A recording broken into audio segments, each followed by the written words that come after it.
Consultation Training by Stacey Krizan. How to create commitment instead of objections. Why most providers struggle to sell treatment plans and prepaid series. Providers ask me all the time these types of questions. Why do people only buy the first time discounted offer? Why do I keep getting objections on price and I gotta talk to my husband and I'm not sure if this works? Why do they tell me I need to think about it? They say they're gonna come back, but in fact they don't. My answer is usually the same. It's because you're talking about treatments, devices, discounts, promotions, packages, a little too early in the process. You're trying to close a high ticket package before you even earned trust and fully understand the client's pain, their emotional pain. To the client, it feels forced. It feels transactional. It feels like they're being sold. The client isn't thinking, oh, how do I commit to this awesome transformation process? They're actually thinking, how do I get out of this conversation? I am not ready to buy.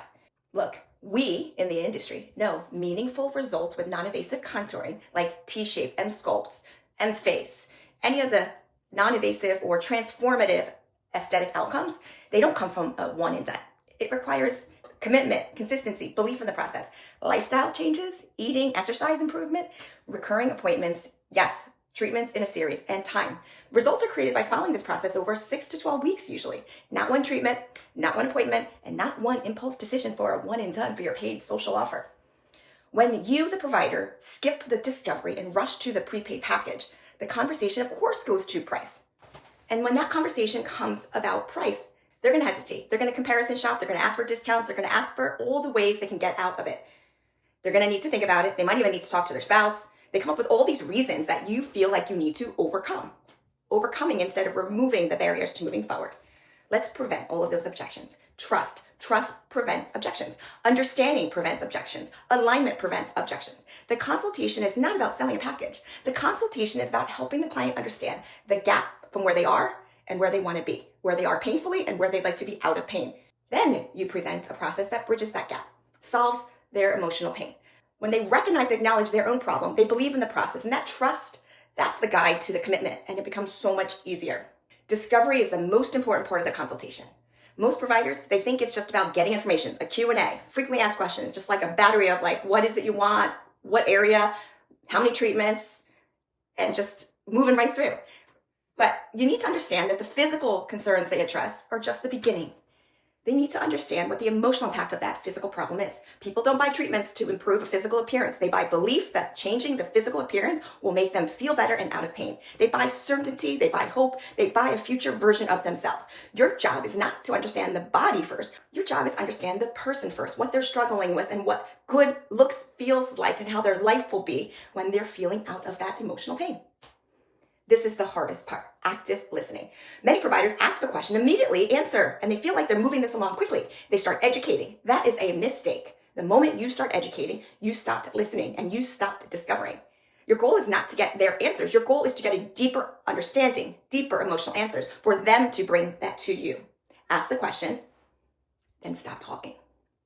Completely sit in silence. Awkward silence. Hold the silence longer than feels comfortable. That's when most people will start talking. You have to give them enough space for them to think about their answer, process the value of it.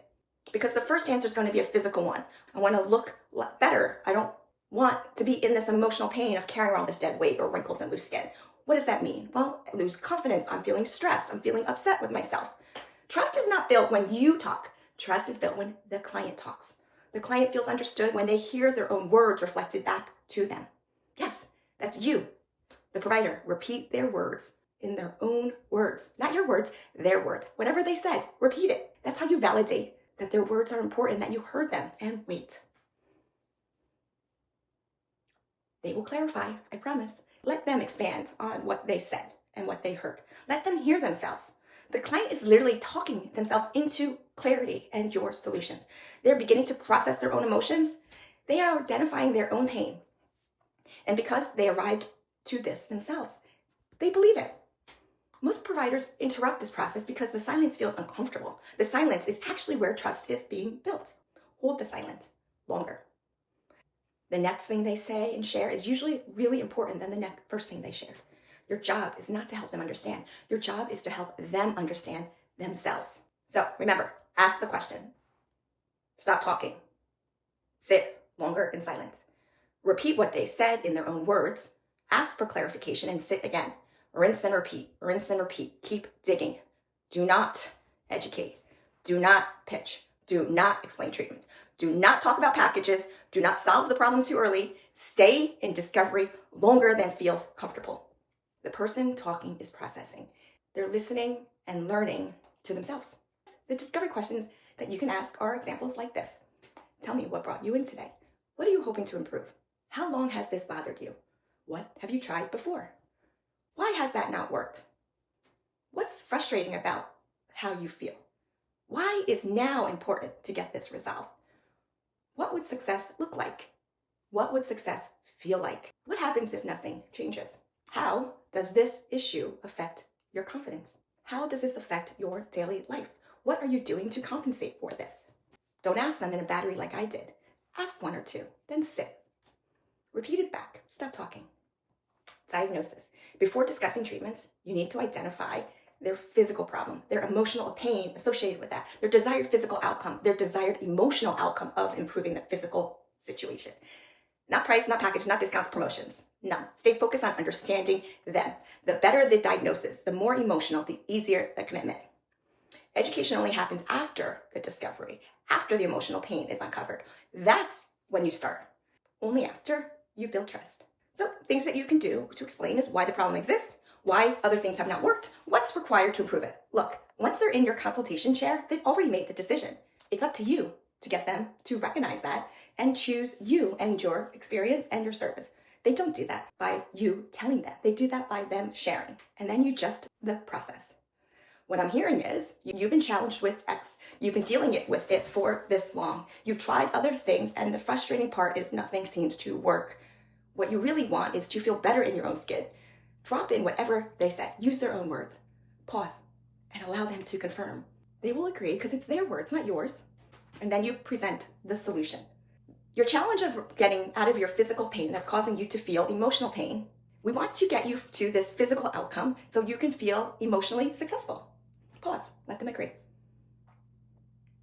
The physical problem is actually not the real problem. It's the emotional pain. It's their real problem. And then you just run the process. Simple as that. They sold themselves by answering their questions and listening to them share. To bridge that gap from where you were to where we're going, we designed this process to get you to your destination. It's pretty simple. We've done this many times, and we're excited for you to have what other clients have to accomplish your goals. We're going to do this transformation process. We're going to book these appointments like it's a priority of you getting out of this situation that you uncovered for us. And right then, you put the appointments in the schedule. If it's weekly, put it at the same time every week. Tell them they can move it plus or minus an hour or a day, but we're going to prioritize their emotional pain that they brought to us today. And then you tell them these are the ways that you can pay. Tap the credit card, and if you have other options like financing or cash or care credit, whatever it is, don't ask them if they want to move forward. Just tell them your next appointment will start just like this, same time, same day. They're already booked in our schedule. You'll move it plus or minus an hour or a day, and we will follow up in between to make sure you're staying on track. Don't ask them if they're ready to move forward. Make the assumption they brought you this emotional pain. Just schedule it.